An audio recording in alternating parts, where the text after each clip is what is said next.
Something cannot come from nothing. And the source of something has got an inherent link with its expression. It may be, the source may be cruder or subtler, but the inherent link must be there. The human body and the physical bodies, along with the nerve cells and nerve fibers, nerve cells and nerve fibers, although they are media of psychic body or psychic structure, but they themselves are something physical. Structures coming from something physical or something of quinquil mental origin has got the mind, the psychic body in it. So the potentiality of mind was in physical structure. The so-called quinquil mental entities had the potentiality of living minds, and that's why we could get living minds or microcosms also. Had there been no mental potentiality in this quinquil mental universe, there was no possibility of human mind.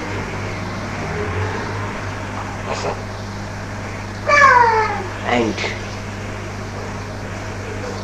this physical world, because of its having the possibility of mental expression, had certainly the origin in some entity in which there was immense psychic expression.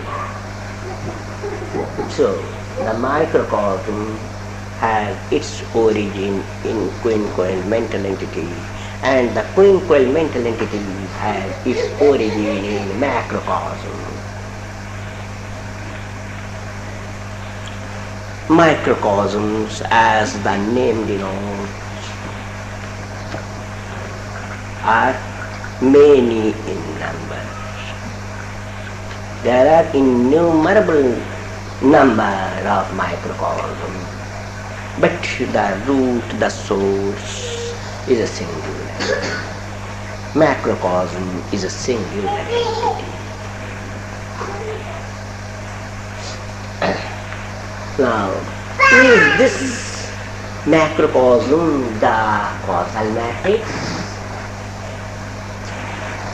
No, it is also not the causal matrix, because macrocosm means a kind of movement. And what is movement? Movement means change of place. This ball stand is here, I keep it here. This is movement. That is movement means change of place. And microcosm, what it is, a wavy movement, it goes wavy movement. Macrocosmic movement means wave, means vibrations.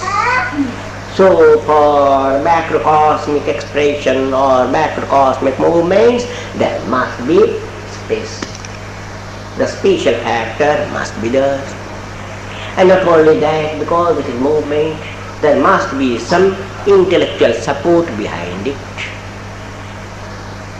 So, not only the spatial faculty or the spatial factor, but also the personal faculty is also a necessity.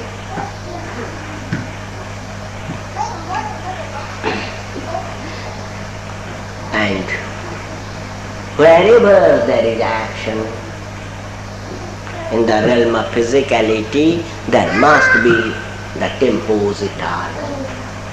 There must be the time practice.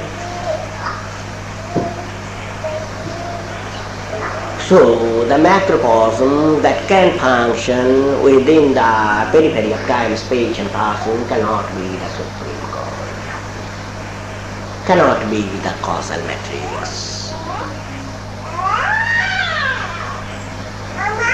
Now, this movement or macrocosm, because there is motility and mobility, there must be energy, any form of energy.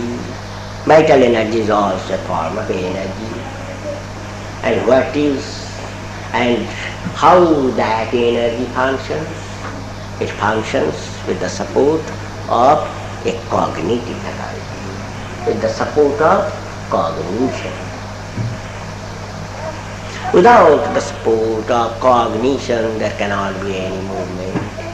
There cannot be any causal, temporal and personal factor. So macrocosm cannot function, and my macrocosm's existence is within the arena of these three fundamental relative factors. So we see the causal matrix or the root cause is that supreme cognition. And that supreme cognition is called Paramapurusha. So for each and every expression in this universe of ours, there is the Paramapurusha as the causal matrix, as the supreme cause, as the noumenal entity. He is the Supreme Father. And within the scope of human expression or expression of any living entity, there are physical atoms, physical cells, and along with the physical cell, for its movement and for its actional expansions, there must be the support of cognition. So that Paramapurusha, that Supreme Father, is with each and every entity. So no man, no expression is never alone in this world. He is always with you. Science says this, philosophy says this, and under no circumstances should a man suffer from the complex of helplessness or hopelessness or fear. You are the dignified children of the Paramapurusha, and he is always with you. You are never alone. And he is with the universe, that is, the entire universe is his object. And not only that, he is with each and every expressed entity, with each and every individual also, that is, collectively he is attached to the world, to that expressed world, and singularly also he is with you. You are never alone. At present said that this thing has got two aspects. Paramapurusha, the Supreme Father, is always with you and you are never alone. And it has got two aspects, one advantage and another disadvantage. Your disadvantage is that he is always with you, and that's why you cannot do anything secretly. You cannot do anything behind the curtain. And not only that, you cannot think anything secretly. Whatever you will be thinking, it will be automatically tape recorded by you. You cannot think secretly. If you say that, you know, my friend, we will do this and that very secretly, and I think Paramapurusha is over busy with this universe. Perhaps he is not hearing what we say. This thing also we heard by him. So it is a disadvantage. Nothing can be done secretly. And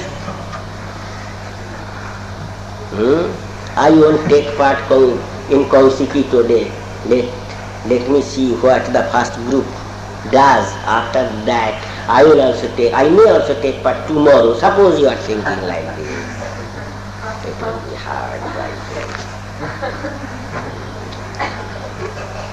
And our main advantage is a very great advantage, and that is you are never alone.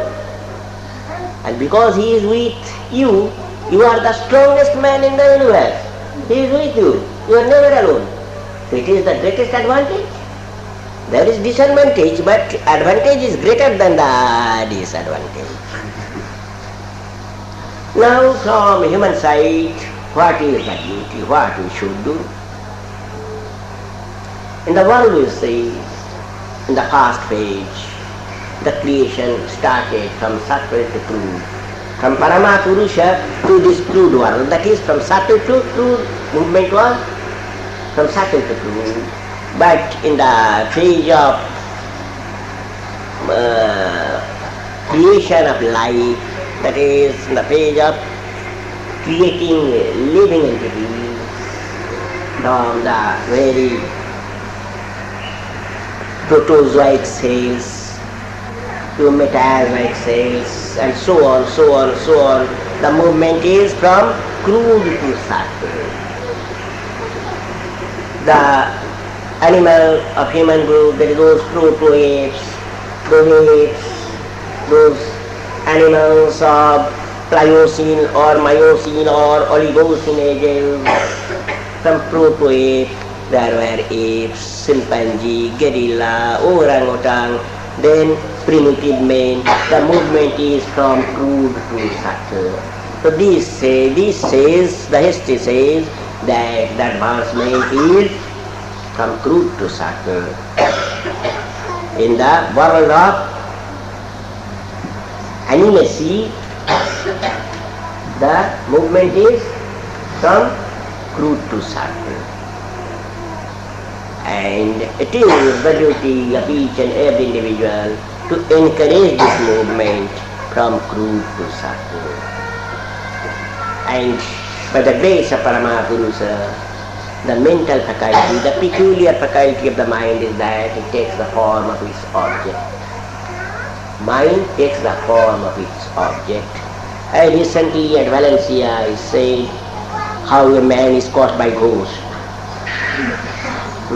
In daytime you may be caught by ghost.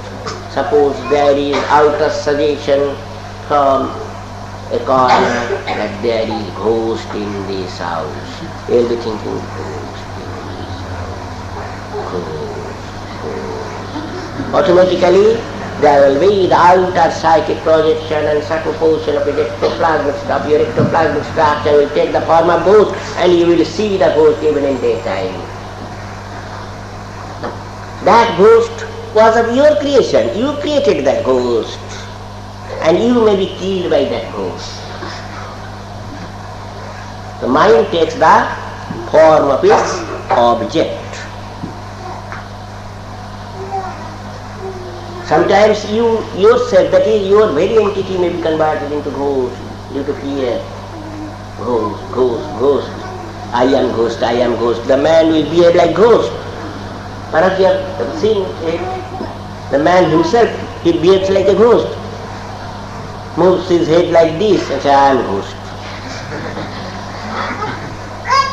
So mind has got this faculty that it takes the form of its object.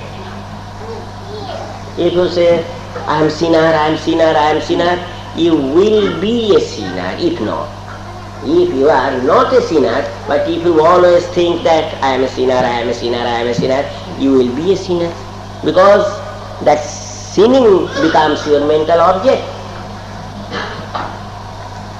So you should never say, I am a sinner, I am a sinner, I am a sinner. You say, oh Lord, I am your child, I am your son, I am your daughter. I've got the birthright to sit on your lap. Please purify me. This is the proper approach. This should be the proper approach. My dress has become dirty. Please get my dress cleaned and take me on your lap. This should be the proper approach. And not, oh, I am sinner, I am sinner. Never say like this that I am sinner. Don't be guided by this sinning complex or this complex of hopelessness or helplessness or complex of defeatism.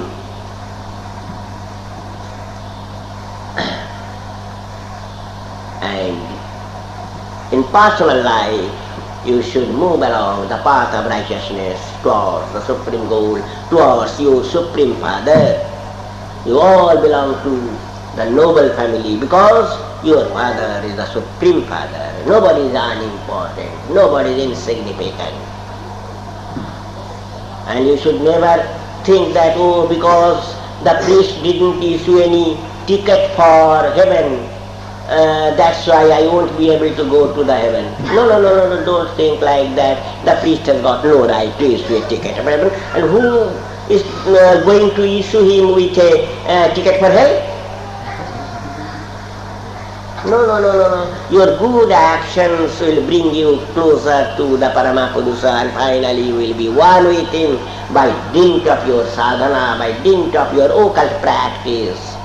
And just to concentrate your mind during the occult practice, you must dance and sing Kirtana, because Kirtana is the best purifying agent. It purifies the mind. And its meaning is also very good.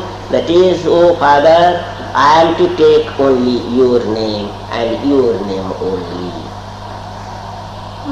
Baba means the nearest and dearest one.